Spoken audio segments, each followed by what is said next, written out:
Récemment, j'ai été invité par Google à Paris pour l'événement YouTube Shorts dans lequel ils expliquent le potentiel de son utilisation. Là-bas, j'ai pu rencontrer un tas de créateurs dont Tuvok, Badzer et Dr Nozman, tous très connus grâce à leurs shorts, TikTok et Reels sur Insta. Et donc aujourd'hui, je vous explique en quoi vous avez besoin de faire des shorts pour améliorer votre contenu. Et on commence directement avec le premier point.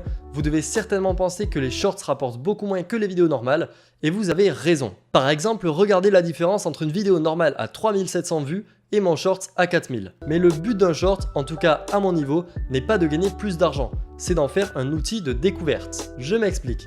J'ai remarqué dans les statistiques qu'une vidéo a largement moins de nouveaux spectateurs qu'un short. Et en plus de ça, un short fonctionne par pic de vues. Et c'est globalement la même chose sur TikTok et Insta. En gros, vous allez faire beaucoup de vues dès sa sortie et ensuite ça va stagner. Et vous allez refaire d'autres pics si la vidéo a plu auparavant. Alors qu'une vidéo normale marche beaucoup plus sur le long terme, en tout cas pour les tutoriels. Mais la plus grosse différence, c'est surtout qu'un short, vous pouvez le poster sur 3 plateformes en même temps. Donc YouTube, TikTok et Instagram. Par exemple, vous pouvez vous dire que mon short a fait 4000 vues, mais non, en réalité, il en a fait 16 500 toutes plateformes combinées. Bon, d'accord, le meilleur endroit pour faire des vues, c'est quand même YouTube via les shorts, puisque c'est directement là où il y a mon contenu principal. Donc si les gens s'abonnent grâce à mon short, ils auront peut-être mes vidéos normales recommandées. Alors que pour amener les spectateurs d'Instagram et TikTok, c'est beaucoup plus compliqué puisque ce n'est pas le même réseau. Et maintenant, on en vient au plus gros avantage d'un short, qui est, comme son nom l'indique, un format court. Ce qui prend bien moins de temps à faire qu'une vidéo normale, et donc vous pouvez en poster plus souvent. Prenons mon cas, une vidéo normale me prend entre 20 et 25 heures de travail, alors que le dernier short que j'ai posté m'a pris 3 à 4 heures maximum. Donc imaginons que vous faites 2 vidéos normales par semaine, je vous conseille d'en supprimer une,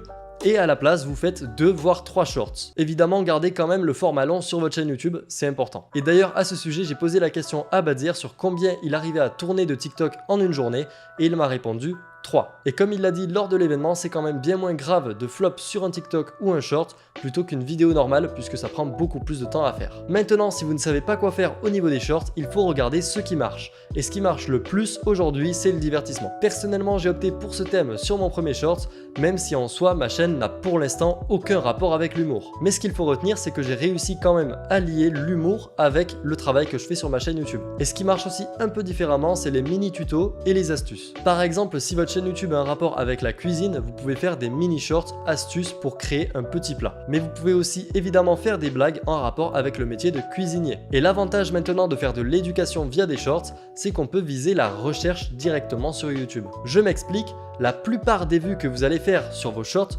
viendront de toute manière du flux shorts sur le téléphone. Mais maintenant, on peut rechercher des shorts via la barre de recherche. Donc si vous faites un petit peu d'effort et que vous vous mettez à la place de ce que le spectateur pourrait marquer sur la barre de recherche, vous pourrez globalement avoir plus de vues qu'un short normal. Et avant que je vous explique la meilleure méthode pour créer des shorts, laissez-moi vous présenter Owned. Si vous êtes streamer, ça va forcément vous intéresser. C'est en fait le site numéro 1 où vous pouvez acheter des badges de sub, alertes, packs de stream, etc.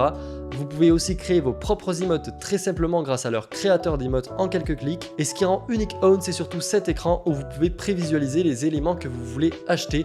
Et ça, c'est bien parce que ça évite les surprises. Donc si tout ça vous intéresse, vous avez mon lien affilié en description. Et si en plus de ça, vous voulez faire un achat sur le site, vous avez mon code WIZENIX qui vous fait une réduction de 50% sur toute leur boutique. Maintenant, comme promis, je vous explique comment créer un short. Alors la première étape, vous allez penser que c'est bête, mais il vous faut une feuille et un stylo. Ou sinon un PC si vous préférez écrire sur votre PC. Alors évidemment, si c'est votre premier short, ça va vous prendre plus de temps puisque vous devrez réfléchir au thème de vos shorts en général que vous allez faire dans le futur. Donc réfléchissez à un petit scénario, soit humoristique, soit éducatif, etc. Et ensuite, vous scriptez mot pour mot tout ce que vous allez dire dans votre short. Évidemment, c'est ce qui prend le plus de temps, réfléchir à l'idée et écrire le script. Donc posez-vous, ne vous inquiétez pas, ça va aller. Ensuite, au niveau du tournage, ça peut être très différent en fonction des personnes. Mais si vous vous filmez avec votre téléphone, je vous conseille quand même d'acheter un trépied. Je vous mettrai des liens en description pour des produits pas trop cher. Et ensuite, dans le tournage, vous allez répéter plusieurs fois les phrases que vous avez écrites jusqu'à avoir les bonnes prises. Et je vous conseille de faire plusieurs tournages en même temps, comme ça vous gagnerez du temps. Ensuite, il vous faudra faire le montage de votre vidéo. Donc s'il y a quasiment pas de montage, vous pouvez peut-être le faire directement sur l'application TikTok ou sur YouTube via les shorts. Mais s'il y a un petit peu de montage à faire, je vous conseille quand même d'utiliser Premiere Pro ou DaVinci Resolve, c'est quand même mieux. Donc évidemment, si vous ne connaissez pas ces logiciels, il vous faudra quand même apprendre les bases d'abord avant de pouvoir les utiliser. Ensuite, au niveau du format, il vous faudra faire du 1080 par 1920, donc c'est de la Full HD mais en vertical. Et au moment de poster votre short, vous pouvez directement ajouter les sous-titres, soit via YouTube, soit via TikTok. Ça donnera un petit air plus cool à votre vidéo. Et pour finir, vous n'avez plus qu'à mettre le titre de votre short. Donc sur YouTube, je vous conseille de mettre le hashtag shorts, comme ça on est sûr que ce soit pris en compte. Et si après tout ça, vous voulez faire du montage vidéo pour améliorer vos shorts, je vous conseille de cliquer sur cette vidéo dans laquelle j'explique comment débuter sur Premiere. Et moi je vous dis à la prochaine.